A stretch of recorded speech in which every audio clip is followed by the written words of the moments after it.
विदर्भ में तापमान तेजी से बढ़ रहा है और चंद्रपुर में गर्मियों की पानी के संकट की तैयारियां अभी भी पीछे छूट रही है। मार्च का आधा महीना गुजरने के बावजूद टैंकर आपूर्ति के लिए टेंडर प्रक्रिया शुरू नहीं हुई है, जिससे ग्रामीणों को गर्मियों में पानी की कमी का सामना करना पड़ सकता है। शहर की प्यास बुझाने के लिए करोड़ों रुपए खर्च कर अमृत जल वाहिनी योजना शुरू की गई है, लेकिन कई इलाकों तक अभी भी नियमित पानी नहीं पहुंचा है।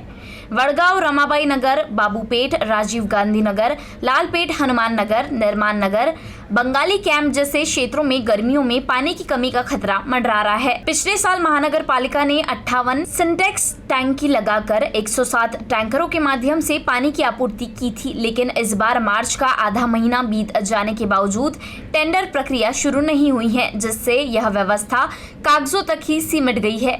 उप महापौर प्रशांत दानव ने बताया कि मनपा चुनाव 2 महीने पहले ही संपन्न हुए हैं और हमने हाल ही में पदभार संभाला है। जल्द ही समीक्षा कर उपाय किए जाएंगे। वहीं जन विकास सेना के गठ नेता पप्पू देशमुख ने कहा कि मनपा की विशेष सभा में यह मुद्दा उठाया गया था, लेकिन सत्ताधारियों के आपसी विवाद के कारण इस पर ध्यान नहीं दिया गया, जिससे चंद्रपुर वासियों को गंभीर पानी संकट का सामना करना पड़ सकता है।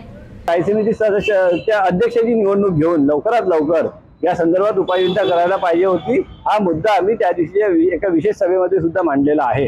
तसे केलं नाही। आपले हेवे दावे, आपली गडबडी यामुळे स्थायी समिती अध्यक्षाची निवडणूक लांबवली।